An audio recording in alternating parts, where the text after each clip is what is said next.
State Department can afford heat.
Good afternoon. Two items at the top, and then we'll proceed.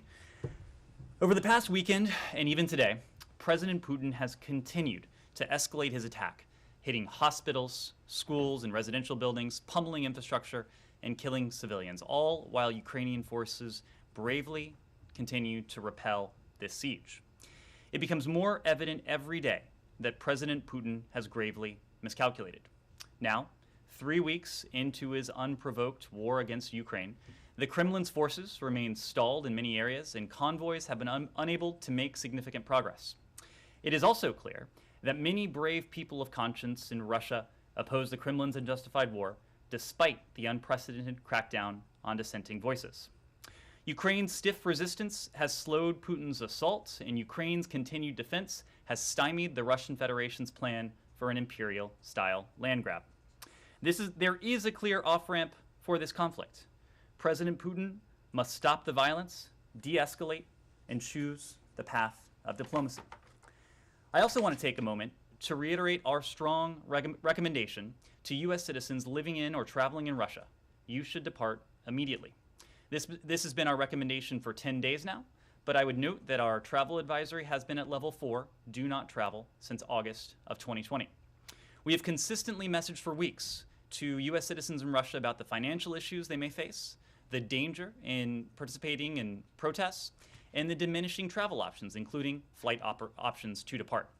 Most recently, we sent an alert about how to find our advice and recommendations, given that Russia is drastically limiting the information space.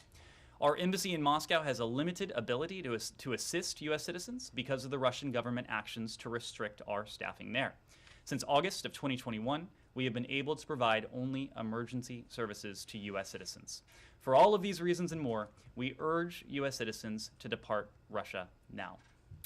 Next, in celebration of International Women's Day, the U.S. Department of State was proud to announce the awardees of the 2022 International Women of Courage Awards. We were especially honored that First Lady Jill Biden and Ambassador Thomas Greenfield attended the ceremony and provided remarks in honor of the inspirational achievements of the 2022 International Women of Courage awardees. From promoting environmental protection in Bangladesh to combating corruption and organized crime in Brazil, to advocating for democracy and human rights in Burma and beyond. The 2022 International Women of Courage are an exemplary group of women. Their strength is endless, their courage is unyielding, and their leadership inspires all of us. The awardees will now embark on an International Visitor Leadership Program virtual exchange to meet and engage with American counterparts in civil society, academia, government, and the private sector in cities across the United States. Over the past 16 years, the United States has proudly bestowed the Iwok Award on more than 170 courageous women from over 80 countries around the world. These women have shown exceptional courage in advocating for peace, for justice, human rights, promoting the empowerment of women and girls in all of their diversity, and making substantive, positive change in their communities, sometimes at great personal risk. We know countries that empower women and girls to be meaningful participants in social, political, and economic sectors of life. They are more just, they are more peaceful, they are more prosperous. It continues to be a great privilege for the United States to stand with the Iwok awardees and highlight the contributions of women from around the world. We remain deeply committed to advancing gender equity and equality at home and around the world as a central foreign policy and national security priority. For more information and updates on the 2022 Women of Courage, we encourage you to follow the hashtag Women of Courage and hashtag Iwok22 on social media. Bless you, and I will take your questions. Thanks. Yes.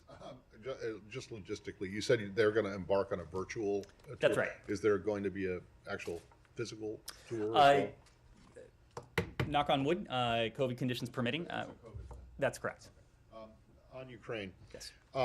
Yesterday, administration officials were expressing concern that about a Russian request to China for military assistance in their Ukraine invasion. I know that Jake Sullivan met with Yang Jiechi earlier in Rome, and the White House will have more to say about this later. But I'm wondering if, in the meantime, you have gotten any indication that this request that you say has been made has been met with any kind of a response, either positive or negative, by the Chinese. Well, Matt, to your question, we haven't spoken to this and not going to comment specifically on these reports. What I can say broadly, however, and you alluded to this, is the fact that our National Security Advisor, who's accompanied by our Assistant Secretary for the region, Dan Crittenbrink, is in Rome today, where they met with Yang Jiechi and his delegation from the PRC. The National Security Advisor and our delegation raised directly and very clearly our concerns about the PRC's support to Russia in the wake of the invasion and the implications that any such support would have for the PRC's relationship not only with us, but for its relationships around the world. That includes our allies and partners in Europe and in the Indo-Pacific. Beyond that, I'm just not in a position to get into the details, but the purpose of this meeting, and you will hear more from the White House later today, I expect, was to convey very clearly our concerns and to discuss the implications. Okay, but you said that you raised, I'll go back and look here, but you said that you raised your concerns about Chinese support So does that mean that you think that they already are supporting? I am not confirming anything from here. What I will say is that we are watching very closely the extent to which the PRC, or any other country for that matter, provides any form of support, whether that's material support, whether that's economic support, whether that's financial support, to Russia. Any such support from anywhere in the world would be of great concern to us. It would be of course, the greatest concern if a country like the PRC were to be doing that. A country that, by the way, has tremendous leverage with Russia, has a relationship with Russia that is distinct from the relationship that we or just about any other country on the planet has with Russia. And with that in mind, could do more than probably many other countries to bring an end to this senseless violence, to this brutality, to Putin's premeditated war of choice. We have communicated very clearly to Beijing that we won't stand by if we will not allow any country to compensate Russia for its losses. Let me put it a different way. Are you disappointed in how the Chinese have responded to your outreach? I think, Matt, it is fair to say that it is incumbent upon every country around the world to speak out clearly, to allow there to be no ambiguity in terms of where they stand. You know, we've heard statements from the PRC that have somewhat of an ambivalent message, calling for a diplomatic solution. I read a statement the other day from a PRC official calling the situation complicated. There's nothing complicated about this. This is naked aggression. This is a war of choice. This is a country, one individual at the top of that country, violating in a brazen manner what have been the cardinal rules of the international order for the past 70 years. The basic tenet that big countries cannot bully small countries, that might no longer makes right, concepts that should have been banished to the last century, should not be around today. So we would like to see every country make very clear where it stands and to stand on the side of the rules-based order. The very rules-based order, Matt, that has benefited, of course, not only the United States and our allies and partners, but also countries like Russia and China. One final point on this, and we've made this point before. Countries like the PRC have, over the years, touted and brandished the concept of sovereignty, often pointing to sovereignty in any manner and any matter of foreign policy and diplomacy. If the concept of sovereignty means anything in practice to a country like the PRC, we would expect countries like that to stand up, to speak out, to make clear that a blatant violation of state sovereignty, the likes of which we have not heretofore seen in this century, is unacceptable. Shamara. So just to follow up on that, Ned, we have reporting showing that U.S. sent diplomatic cable to allies in NATO and in Asia saying China had shown willingness to supply Russia with military and economic assistance. Can you say anything about the scope of this economic and military assistance? I can't, and I would point you to that somewhat extended answer I just gave to Matt. The point is, it is true. We have coordinated very closely with our allies and partners. We have shared concerns not only about, of course, Russia's egregious behavior, but concerns beyond that. I'm just not in a position to speak to it in detail. So what's next then? Because Jake Sullivan over the weekend said there would be consequences. Will you guys now convene and start working on a sanctions package for China as well? Well, again, we're not going to preview where this might go. Obviously, don't want to entertain a hypothetical like that at this point, but I can point to what has happened today. And the National Security Advisor, our Assistant Secretary, our delegation met with Young Jichur and his delegation to precisely make clear our concerns and to be very candid in terms of the implications. Again, we are watching very closely to the extent to which the PRC or any country in the world provides support, material, economic, financial, rhetorical, otherwise, to this war of choice that President Putin is waging against the government of Ukraine, against the state of Ukraine, against the people of Ukraine. And we have been very clear, both privately with Beijing, publicly with Beijing, that there would be consequences for any such support. Just one more thing. Just at the beginning of this, the Chinese were walking a more ambiguous line, perhaps. What is your assessment that why they changed their mind and are now partnering up with Russia? I am not going to speak for the PRC. I will let them explain their actions. I will let them. U.S. assessment of why Beijing has changed their mind. Surely you have an assessment. I will let them explain their actions. I will let them explain their words. I think there is a lot for them to explain.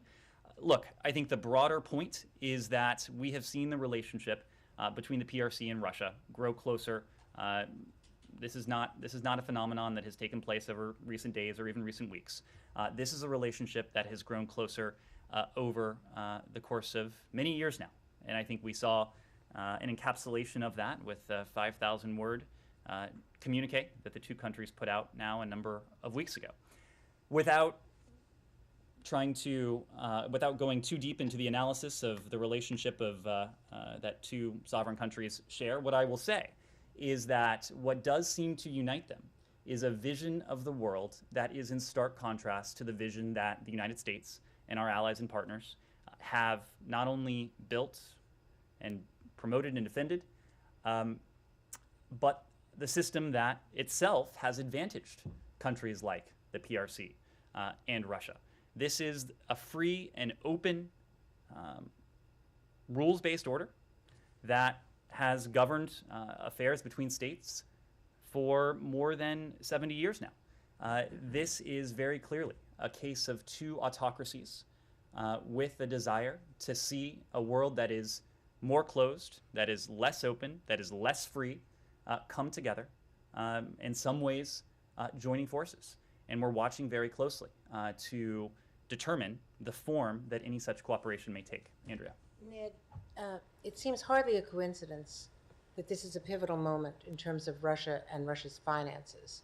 There is a lot of reporting that they could default by Wednesday if someone doesn't bail them out. And now you have the National Security Advisor on a quick trip to Rome to talk to the Chinese in a matter of some urgency. So would it be fair to conclude that it is vitally important to the sanctions that were imposed on the central bank and on Russia in general by the U.S.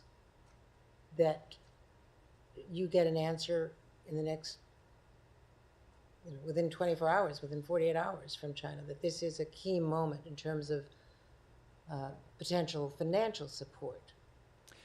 Andrea, I think it Russia? is fair to conclude that the Russian economy is in dire straits. That has been the case ever since these series of sanctions and other economic measures were instituted at the very outset of the invasion of Ukraine. We can point to any number of metrics. I did see an independent analysis that Russia is on the brink of default. We know that its credit rating is now at junk status. We know that the Russian stock market will be closed at least through this week, now going on several weeks of closure, in an apparent effort to forestall capital flight that is bound to happen as soon as the Russian stock market reopens, whenever that is. The ruble is almost literally worthless. It is worth less than a penny at this point. You could go on and on and on. Here's the point.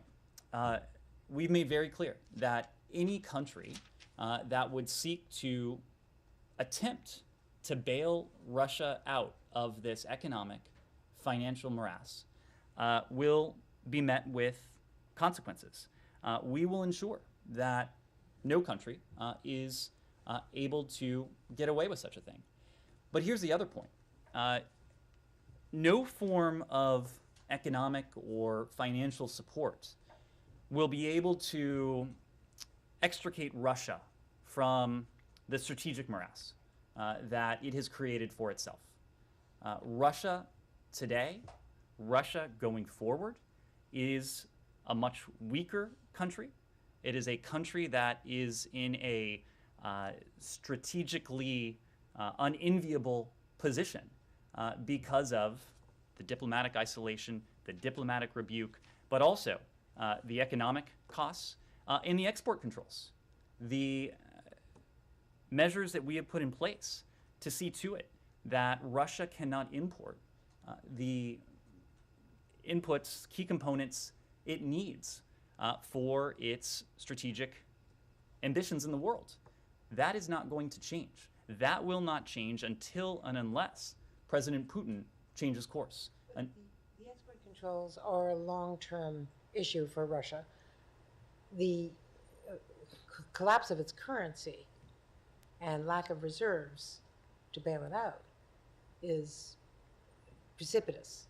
You have a series of short-term and long-term measures. In the short term, what do you understand the financial relationship between Russia and China to be as of today? Look, I will let these two countries speak to their relationship. It's not for me to characterize the economic relationship or the potential economic relationship. It is for me to characterize the consequences that would befall any country, whether the PRC or otherwise, that would seek to help Russia avoid the brunt of the measures that have been put in place by really the rest of the world, or certainly a large majority of the world. And that's the other important point. Russia and China, when you combine their GDPs, it's something like 25% of global GDP. When you combine the GDP, the economic might of the United States, the European Union, our allies in the Indo-Pacific, our other allies and partners that have joined us, well over 50%. So there is not a country out there that would be able to fully extricate Moscow from this. The only thing that could relieve the pressure, that could extricate in a meaningful way Moscow from the morass it has created for itself, is for Putin to change course, to de-escalate and to end the violence. And is it your understanding that there was an answer on this subject today in Rome? As I was coming down here, the meeting had not concluded, or at least the last time I received an update, the meeting had not concluded, so I will leave that to the White House to characterize. Yes, sir. This is Hathaway from Airway News TV Pakistan.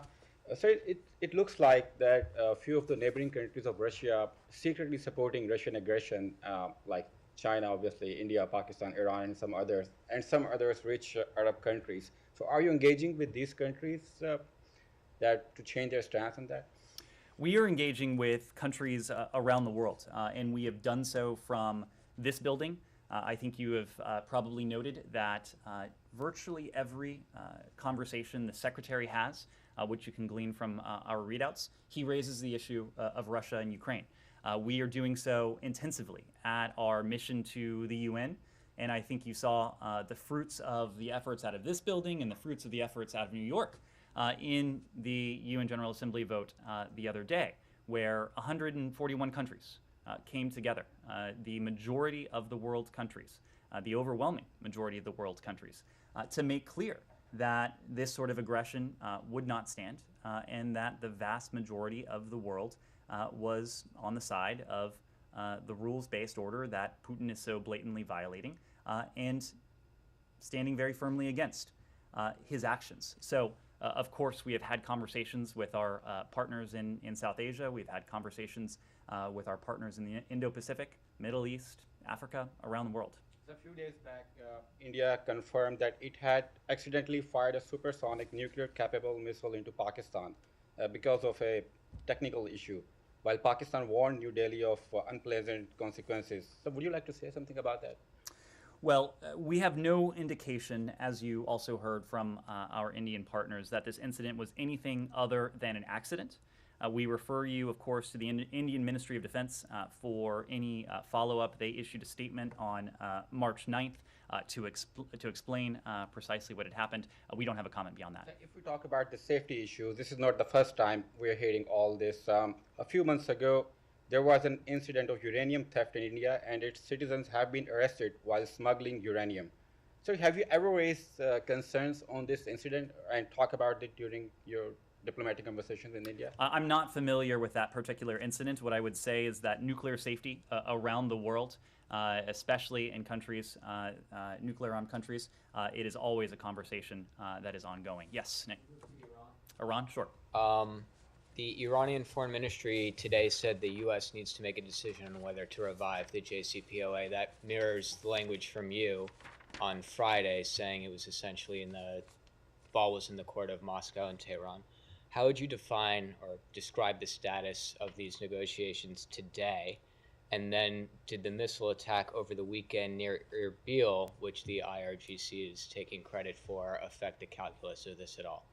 Well, as we said on late last Friday, Special Envoy Malley and his team returned to Washington that day for consultations. Other political directors have also returned to their respective capitals.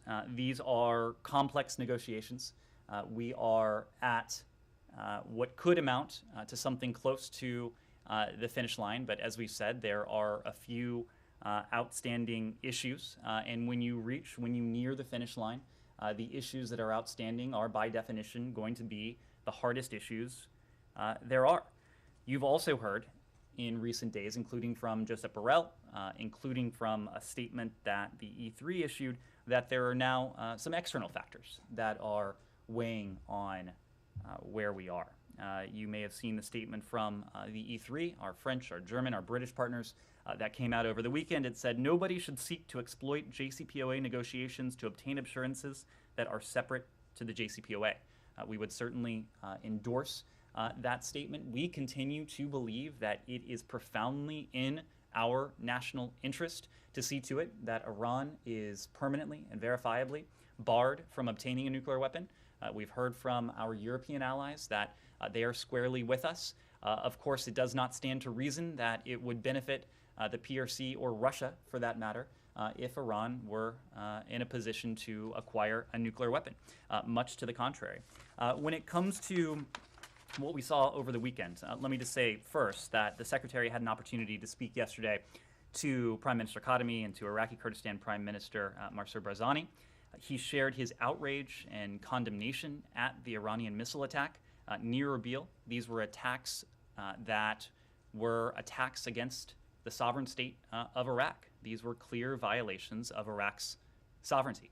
The Secretary expressed his solidarity with the Iraqi people and agreed with Prime Minister Khatami that the attack demonstrated the need for Iraqi unity and the urgency in that regard of forming a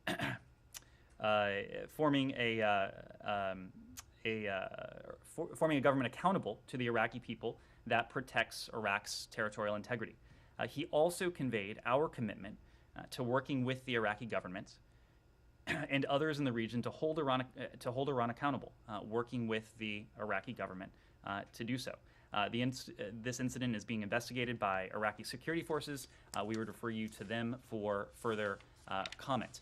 The broader point is that Iran poses a threat to our partners in the region and by extension us in a number of different ways. And we've spoken of Iran's nefarious activities going beyond its nuclear advancements and its nuclear provocations.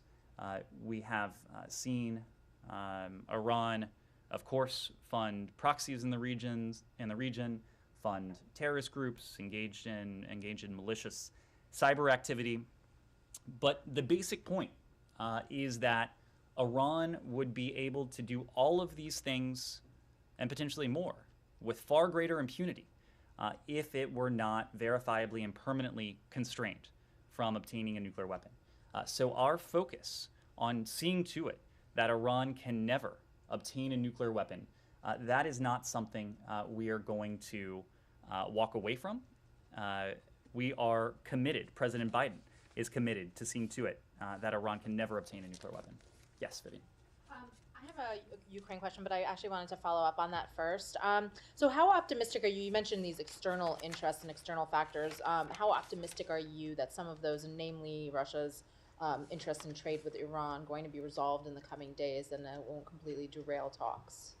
Well, we should have a better sense in the near future whether there is a path forward for these specific talks. Don't want to go into it beyond that, but when it comes to these external factors, when it comes to these outstanding issues, we should have a better sense in the coming days. Great, thanks. And on Ukraine, there's reports that the Biden administration is considering accelerating its support for Ukrainian refugees with U.S. ties and particularly families that are already living here. Can you talk about sort of where those interests stand, where those efforts stand, and whether or not there is going to be an expedition of any kind of resettlement? Well, I can speak generally to that. And what I can say is that the United States continues to provide significant humanitarian assistance to Ukrainians inside Ukraine, those who have been displaced internally, that is to say, individuals still in Ukraine, and those who have been forced to flee their homes. We have, even in recent weeks, provided about $100 million in assistance.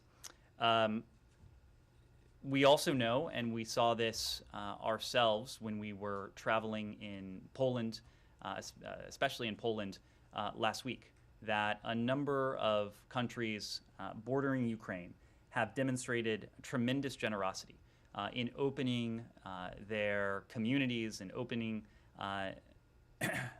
and offering a welcome to the more than 2 million Ukrainians who have been forced to flee their homes in recent days.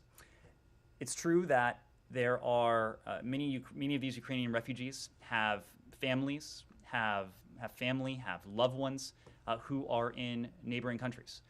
And for many of these individuals, it likely will make sense for them to remain with family, with loved ones, rather than travel much further afield. We will continue to provide humanitarian assistance to support refugees in neighboring countries. When it comes to the United States, we have a ceiling that is set every year. Within that ceiling, there are categories, including refugees from that part of the world. If there is a need for Ukrainian refugees to be resettled farther afield from neighboring countries, that is something that we will look at very closely. We have time and again proven ourselves to be a country that welcomes refugees, that welcomes immigrants, that recognizes that there is strength in doing so, and has consistently derived strength from doing that. Paul. You were talking about the impact of sanctions and stuff on Russia, and the economy's going to hurt and stuff, but that's over a while. I mean, Russian forces. That's going to be a while. I'm talking about the people. Paul, that's today. It is the today. question that doesn't do anything for the people in Ukraine is what I'm saying is. My question is: the Russian forces continue to shell, to kill. They've shown they can extend the war to the Polish border, and it seems like diplomacy is stalled. I mean, what can you tell the Ukrainian people on the ground right now? What can you say to give them any hope? Well, let me just fill in one element of that. The economic toll, is not something that we will see develop only over time. We're seeing that very clearly today. I just went through some of those metrics, from the stock market being closed since the first hours of the invasion, to the ruble going through the floor, from Russia's credit rating being at junk status, go on and on and on. So that is very much today. And I think this gets to the broader point. We are pursuing two complementary tracks in service of one overarching objective, and that overarching objective is to effect an end to this senseless war, put an end to this brutal violence. The first track is what we are doing to support our Ukrainian partners, and specifically the massive security assistance that we are providing to our Ukrainian partners to enable them to defend themselves effectively against these Kremlin aggressors. Over the weekend, we announced another tranche of $200 million in security assistance, bringing the total this year to $550 million. We are grateful for the passage through Congress of a spending bill that has something along the lines of $13.6 billion in additional funding for our efforts with Ukraine and the Ukrainian people. A large sum of that, about half of that, will be in the form of security assistance. So we do expect to be able to do even more going forward. The second element is what we're doing to put the squeeze on President Putin and the Kremlin. And it's precisely what we were just referencing a moment ago. This is a president who often likes to say that big nations don't bluff. President Putin miscalculated if he thought we were bluffing when we, together with our partners and allies around the world, talked about the consequential, strong, swift, severe economic and financial measures that we would enact if this war of choice went forward. And as I just noted, when the war did go forward, when President Putin made the grave mistake to commit this aggression, we in turn went forward with this package of measures that we have since escalated, precisely because President Putin has not only not de-escalated, he in fact has escalated. So both of these tracks we view them as complementary. I'm sorry to interrupt, but you just said he has not de-escalated. He has escalated. So if I'm on the ground in Ukraine, I don't see any hope for a resolution. Just as Putin is escalating, so are we with our response, and we will continue to do that. Both of these tracks, the security assistance that we're providing to our Ukrainian partners, and the measures that we're enacting against the the Kremlin's war machine, its economy, its financial system, against Putin personally, against senior Russian officials personally, against their cronies, against oligarchs. Both of these are putting tremendous pressure and will increasingly put pressure on the Kremlin. And I think you see the results of this security assistance in terms of what we're not seeing, have not yet seen from the Russian operation inside Ukraine.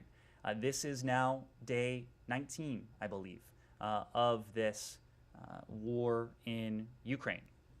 The fact that Ukrainians have been able to repel, to stall, to take on in self-defense these invading Kremlin forces, I think speaks to the effectiveness with which they are defending their country, defending themselves, doing so with the substantial security assistance that the United States, that our allies and partners have provided. And we are going to continue to provide that. Similarly, unless there is a change in course, we will continue to mount pressure on President Putin, on the Kremlin, on his cronies, on the oligarchs, on all of those who in any way touch this Kremlin war machine. We are going to see the pressure continue to mount, and that pressure will mount until President Putin changes course. On the aid and the $200 million that was announced over the weekend, are you in a position to be more specific about what that is, or is it essentially, I don't want to say this disparagingly, is it more of the same of what you have already been sending, or is there anything significantly new in this package? So we're not speaking to every specific element of our security assistance. What I can say is that this package enabled us to provide more in the way of anti-armor, anti-aircraft, anti-tank, small arms, munitions, precisely what our Department of Defense colleagues have concluded that the Ukrainians need to defend themselves. We're always doing an analysis as to the threat that they face, and what more we might be in a position to provide to help them take on that threat, and we are adjusting accordingly based on those needs. Yamira. Can you clarify, when you said there's going to be clarity in the coming days whether there is a path for these specific talks with Iran, can you just expand on what you meant, and why are you calling it external factors now? You mean like Russia's last-minute demands? Is that what you mean? Clearly, there are decisions that need to be taken in Tehran. Clearly, there are decisions that need to be taken in Moscow. We expect to have a better sense in the coming days whether a path forward with a mutual return to compliance with the JCPOA is achievable. Is there a difference in your decision, in U.S. decision, to not entertain Russia's demands, these last-minute demands, or are you open to sort of taking a look at them and maybe negotiating with Russia on them? We are not. We have been very clear that the new Russia-related sanctions are unrelated to the JCPOA and should not have any impact on its implementation. We have no intention of offering Russia anything new or specific as it relates to these sanctions, nor is there anything new required to successfully reach an agreement on a mutual return to full implementation of the JCPOA. But let me make one other point to your question. The president, as I've said, has been clear that one way or another, Iran will not be able to obtain a nuclear weapon. We are committed to seeking a diplomatic resolution to this nuclear crisis. We continue to believe that a mutual return to full implementation of the JCPOA is the best way to address that. But if external factors make JCPOA re-implementation impossible, we will, of course, be open to diplomatic alternatives. We're not going to speculate. We hope not to have to get there, but we will soon have a better sense as to whether a path to mutual return to compliance with the JCPOA remains viable. Well, that's kind of interesting, because you're going to exclude Russia from it? I hope to occasionally say something interesting from up here. Well, okay, and that, that's something. I mean, how exactly do you think you can go about excluding a permanent member of the Security Council from this if you want it to have the imprimatur, as did the JCPOA, of the Security Council? Matt, we continue to believe that You're going to do a bilateral deal we with Iran? we continue to on that point. Of course, we've made the point that this would be much more effective were we able to engage bilaterally on these pressing and urgent matters. The Iranians heretofore have not been open to that. But again, we continue to believe that the JCPOA, a mutual return to compliance with it, remains the best vehicle to achieve our policy objectives. That is to. Right, but you just said if you can't get there, That's right. you're open to an alternative. That's correct. So the alternative is what? A U.S. E3 Iran deal without excluding your new nemesis, or not so new, Russia and China? We are not at that point, and we're not going to. We hope not to get there, unless and until we are there. We're not going to speculate on what that might look like, but we are committed to seeing to it that Iran can never obtain a nuclear weapon. Yes. Concerning the possible trip of President Biden to Europe, can you tell us a little bit more about it? Why now, and will he go to Poland? I can't, and I would need to refer you to the White House to speak to any travel that the president may or may not undertake.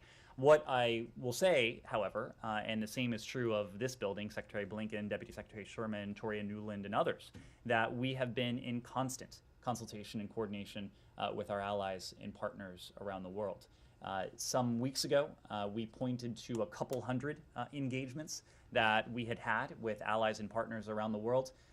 That number is dramatically larger now. And speaking for principals in this building, we've had an opportunity now to see our allies and partners in person. We were just in Europe last week at Brussels, where we saw all of our NATO allies, our EU allies, our G7 counterparts. We went to our Baltic allies to send a strong message of solidarity and reassurance. We went to Moldova and France as well. And of course, the Secretary saw Foreign Minister Kuleba inside of Ukraine. So we have, at every opportunity, coordinated closely on our efforts to hold Russia to account, to mount pressure on the Kremlin for this war of choice, and to support our Ukrainian partners. And I think by any metric that you evaluate, whether it's the UN vote, whether it's the statements of condemnation of President Putin and the Kremlin, whether it's the statements and signs of solidarity, of support for and with Ukraine, you see that those efforts have paid off in an appreciable and meaningful way. Yes? Do you have any information on the presence of the Wagner Group in Ukraine, the number of mercenaries? We have seen reports of such. Again, this would be another indication that President Putin's plan is not going according to plan. The idea that the Kremlin would need to call in reinforcements. And last week we spoke to reinforcements that reportedly may be called in from other battlefields, the presence of private mercenary groups, reports that President Putin is desperately seeking a lifeline from other countries. All of these point to the fact that President Putin has made several grave miscalculations. He gravely miscalculated that his forces would not find fierce resistance going into Ukraine, taking on the Ukrainian people. He miscalculated that he wouldn't find opposition at home, and we have now seen Russians peacefully take to the streets in dozens of Russian cities, including President Putin's own hometown, St. Petersburg, where there, like Moscow, like in other Russian cities and towns across the country, peaceful protesters have been arrested for doing nothing more than exercising what is their universal right to freedom of expression, freedom of assembly. More than 14,000 such protesters had been detained as of last week. That number is likely larger now. And President Putin also miscalculated if he thought that the United States and the rest of the world wasn't serious about imposing these massive costs and consequences that we have since imposed on the Kremlin for undertaking this war effort. Yes, please. Back to Iran real quickly. What are you telling families of American detainees in Iran who are expecting to have some kind of deal in parallel to the return to JCPOA? There's a very simple reason why we have never tied the fate of these American detainees to the JCPOA or any other diplomatic effort, because any diplomatic effort is at best an uncertain proposition. We want to see their safe release, their return to their families, a certain proposition. So we have been discussing this on a separate track. We have no higher priority than the safety, security of our American citizens, including those American citizens who have been detained overseas, including in Iran. The team has been working tirelessly on this and will continue to do that regardless of the fate of the JCPOA. And about the the Americans detained in Russia, I'd like to know if there's anything new on that. Have you had any consular access to Brittany Griner? So we discussed this on Friday, I believe it was. Our team at our embassy in Moscow continues to provide all forms of appropriate support to Americans who are detained in Moscow. We last had consular access to Paul Whelan and to Trevor Reed late last year. Whenever an American is detained anywhere around the world, and that includes Russia, we stand ready to provide all appropriate assistance. The same, of course, is true of Ms. Griner. We have been following this case very closely, working through multiple channels to provide all appropriate support, but not in a position to offer further details on that. Yes.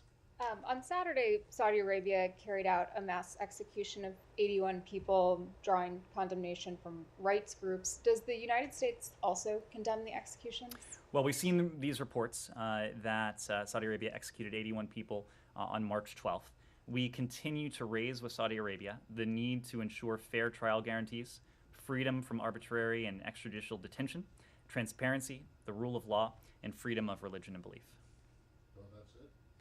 You don't have anything else to say about 81 people just being somewhere being executed? We have been clear about our concerns about the lack of respect for fair trial guarantees in Saudi Arabia. We've documented this in our human rights reports. We've raised these concerns with the Saudi government. We'll continue to do so. What we want to see, and we've made this very clear to our counterparts in Riyadh, is for all governments, including our Saudi partners, to respect and protect human rights and to ensure a fair and transparent judicial process. Well, do you think that happened here? Matt, we are continuing to raise concerns about fair trial guarantees. I'm not in a position to speak. I'm not in a position to speak to specific cases that were included in what transpired on Saturday, but these are concerns that we continue to raise in Riyadh. Because can't speak to the timing of that, but we have raised these concerns, and we will continue. Please don't put words in my mouth. But did you have communication with Saudi authorities after this?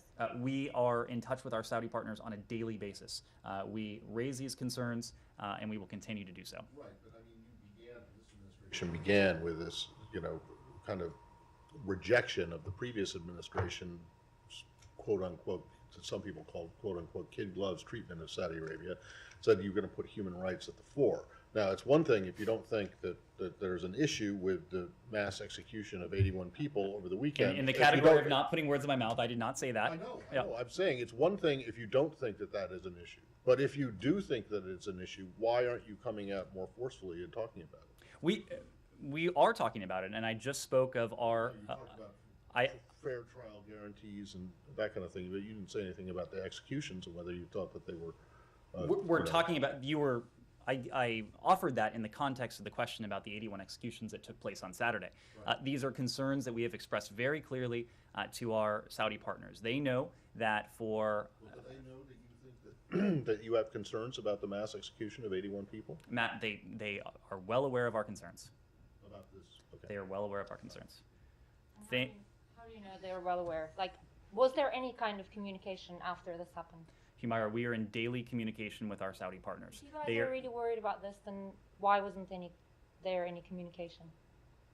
Humaira, I have told you several times now, please don't put words in my mouth. We communicate with them on a daily basis. They are well aware of concerns. Yes? Just Is the Biden administration still actively reviewing whether to reimpose a Houthi terror designation?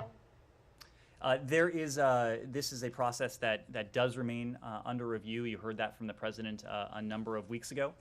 We are, in the interim, and you've seen us do this already, going to continue to hold Houthi leaders accountable for the attacks, including those attacks that they have perpetrated against our partners in the region. We are going to continue to work to address the underlying causes and some of the underlying tensions, including this civil war that has propagated a humanitarian emergency, that has inflicted untold suffering on Yemen's population. Some 16, 17 million Yemenis are now suffering from food insecurity as a result of this humanitarian catastrophe, which has only been worsened by the Houthi offensives. In that regard, we are also going to make sure that anything we do, that any step we take, does not exacerbate the humanitarian emergency that is plaguing Yemen at the moment, and that everything we do is in service of bringing more hope, more stability, more security to the people of Yemen. We believe we can do that most effectively and efficiently by continuing down the diplomatic path, by supporting the diplomatic process that the UN Special Envoy, Hans Grundberg, and his team are leading. And Tim Linder King, for our part, will continue to do that. Thank you all very much. Thank you.